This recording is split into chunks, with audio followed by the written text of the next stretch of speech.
Quero convidar novamente ao palco Felipe Melo, gestor do projeto da Cora Saúde.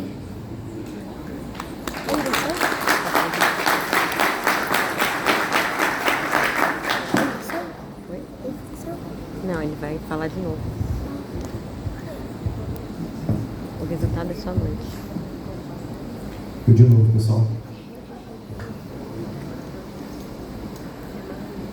Você vai destapar? Então, pessoal, vim trazer aqui um projeto que é mais do que um projeto. Para mim, ele é um dos melhores projetos que eu já executei na minha vida e eu tenho 22 anos de gerente de projetos. Esse projeto é um propósito de vida. E qual é esse propósito? É salvar vidas, oferecendo tecnologia e conforto para os pacientes. O que eu estou falando?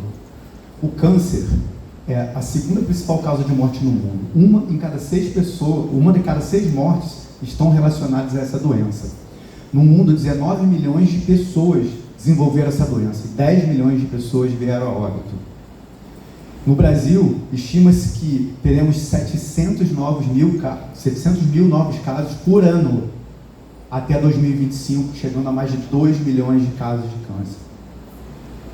No estado do Espírito Santo, a incidência é de 13 mil novos casos em 2023, com 5 mil óbitos, segundo a Secretaria de Saúde. Bom, e essa é uma doença, pessoal, que ela é democrática, né?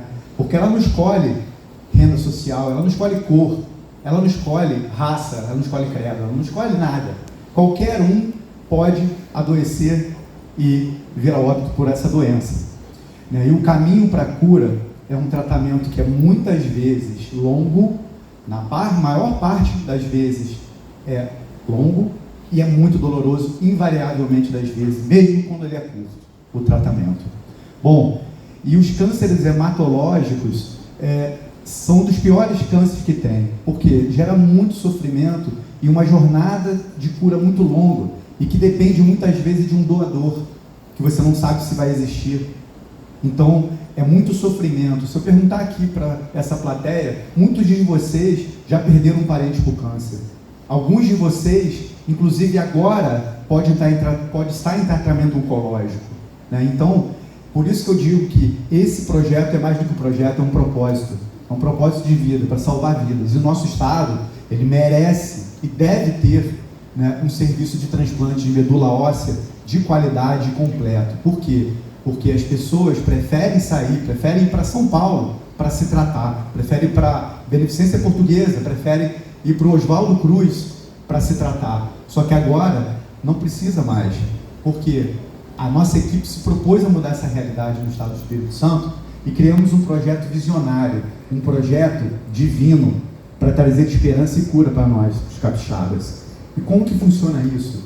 Nós inauguramos uma unidade de internação de alta tecnologia, com 10 quartos, e aqui está uma foto de lá, que tem diferencial de pressão positiva, e aí nós vamos nos nossos principais desafios. Diferencial de pressão positiva significa que quando você abre a porta, o ar não pode entrar, o ar só sai de lá de dentro. Isso porque o paciente imunodeprimido, principalmente no pós-transplante, ele não pode ter nenhum tipo de ameaça à vida dele. Então, o ar tem que só sair. Aqui, por exemplo, é uma foto da anticâmara antes de você entrar naquele corredorzão. Porque o ar está só saindo, a pressão do quarto está em 3 bar, a do corredor está em 2, aqui está em 1 na anticâmara e a pressão atmosférica é 0. E aí, da mesma forma, a gente também tem um sistema de filtragem, tanto de água quanto de ar. A gente tem um sistema de filtro EPA lá em cima, filtros de ponta, e esses aqui, ó, que eu estou mostrando aqui, isso aqui é um filtro.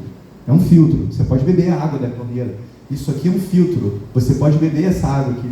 No chuveirinho tem filtro. Isso porque também os pacientes não podem ter nenhum tipo de ameaça, nem do ar e nem da água.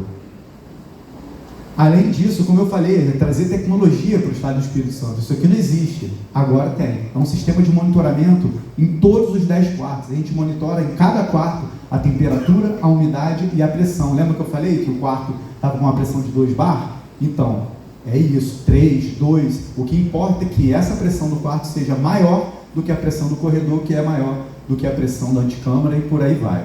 Tá? Então não era apenas uma obra, nunca foi somente isso. Nunca foi somente uma obra, é um projeto de vida para salvar vidas. Por isso que eu digo que é um projeto mais emocionante da minha vida. E para isso, nós dividimos esse projeto em 2 grandes projetos. Um foi a construção daquela unidade hospitalar, que aí a gente fez um cronograma só para isso, né? Esse é o cronograma só da obra, e um outro que é o licenciamento e acreditação no Ministério da Saúde, que é tão difícil quanto uma radioterapia que eu trouxe ano passado, que a gente licenciou na Comissão Nacional de Energia Nuclear, e esse também foi tão desafiador quanto. Então, com as ferramentas que a gente utilizou, por exemplo, aqui a gente trouxe aqui a ferramenta do Construtim, que eu falei também na anterior, né? Na apresentação anterior, que é uma documentação fotográfica via 360 e que a gente acompanha todos os dias o andamento da obra. Além disso, o Constru Manager, que é uma plataforma de gestão de projetos, né, de arquitetura e engenharia, que a gente coloca ali os projetos e gera um QR Code que a gente não cola na parede mais. Projetos de engenharia, a gente não cola na obra, na parede. Você vai nas obras, você vê todos os projetos colados na parede. A gente não faz isso. Por quê? Para evitar erros, para evitar que a gente não esteja executando o último projeto. Então, o último projeto vai estar sempre no QR Code. Então, a pessoa vai, liga o QR Code e baixa o projeto na hora ali. Ok? E os nossos resultados? Bom, em 12 meses, entregamos o serviço de transplante completo, quintuplicando o número de leitos, a capacidade instalada do Estado para transplantes halogênicos não aparentados, eliminando então aquela necessidade de paciente ir para São Paulo e para o Rio de Janeiro para se tratar. Por que isso, gente?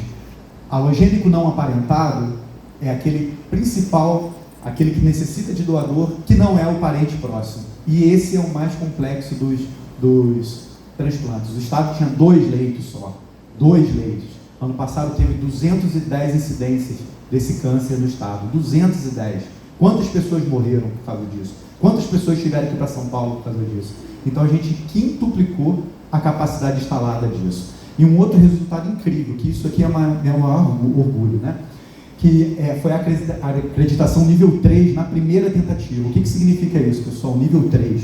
Nível 1 é o autólogo, que é o transplante da pessoa para ela mesma. O nível 2, geralmente o Ministério da Saúde pede que você faça o autólogo, ele reconhece o nível 1, você faz uns 15 transplantes e ele te dá o nível 2. Agora você está preparado para fazer um transplante halogênico aparentado, ou seja, do mesmo nível da mãe para o filho, do irmão para o seu irmão, tudo isso. Nível 2, você faz mais 15 transplantes, tem um resultado satisfatório, aí você consegue um nível 3. Né? Geralmente essa jornada demora às vezes 10 anos para conseguir o nível 3, para fazer o transplante halogênico não aparentado, que é aquele que vai para a Rede Nacional de Doadores de Medula, né, redoma, e aí sim você tem esse credenciamento. Só que a gente, com a nossa infraestrutura e com os médicos que nós trouxemos para implementar isso, nós já conseguimos nível 3 direto, que isso significa um padrão de excelência internacional incontestável, né? E nós humanizamos esse processo todo, porque a jornada em busca da cura é muito longa, é muito difícil, né? E a gente criou um ambiente acolhedor demais para os pacientes e para os seus familiares, né? Então, pessoal, essa é uma geração de valor indelével. Essa é uma geração de valor que não tem como nem explicar, porque você ficar junto da sua família no momento mais difícil da sua vida é uma coisa fantástica, né? E, enfim, isso tudo em função de uma gestão técnica de médicos, hematologistas. Felipe Bachur, o coordenador disso está aqui, mais gerentes experientes também, né, na área da saúde, mas só que isso tudo não era só suficiente, porque tinha um propósito maior. E vocês devem estar se perguntando por que esse foi um projeto divino, né? Eu falei que é um projeto do divino para o Espírito Santo, e eu vou explicar para vocês agora. Essas duas pessoas aqui, eu e esse cara aqui, fomos unidos por um propósito maior. A gente não estava aqui à toa. Por que isso?